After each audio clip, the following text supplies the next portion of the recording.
గాజుల గౌరీ నోము కథ. ఒక బ్రాహ్మణ పడుచు అడవిలో కూర్చుని ఏడ్చుచుండెను. భూ పరిపాలనకు వచ్చిన పార్వతీ పరమేశ్వరులు ఆ చిన్నదానిని చూసి, ఎందుకమ్మా ఏడ్చుచున్నావు అని అడిగిరి.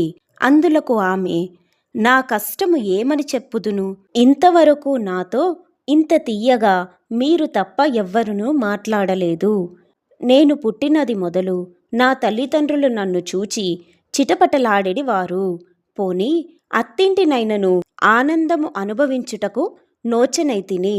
కాపురమునకు వెళ్ళినది మొదలు నా మగడు, మామ, అత్త, ఆడబిడ్డ, తోటికోడలు, తోబుట్టువులు, పెద్దలు, పొరుగువారు నన్ను చూసి కోపగించుకొనుచున్నారు.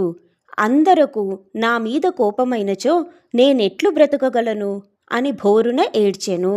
వారామెను ఊరడించి, అమ్మా, గత జన్మలో నీవు గాజుల గౌరీ నోము నోచి ఖర్చునకు వెన్నుదీసి కావలసిన గాజులను పేరంటాండ్లకు తొడగించకపోవుట చేతనే నీకిట్టి బాధలు కలిగినవి.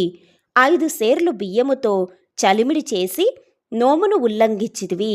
అందుచే అందరూ నీపై కోపముగా నున్నారు. ఇప్పుడైనా ఆ నోమును జాగ్రత్తగా నోచిన ఎడల వారందరకు ఇష్టురాల వగుదువు అని చెప్పి వెడలిపోయిరి.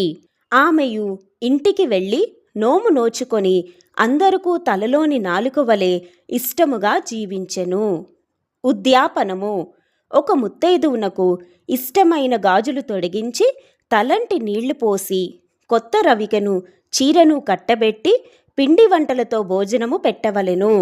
పద్ధతి తప్పినను ఫలము తప్పదు. గాజుల గౌరీ నోము కథ సమాప్తః.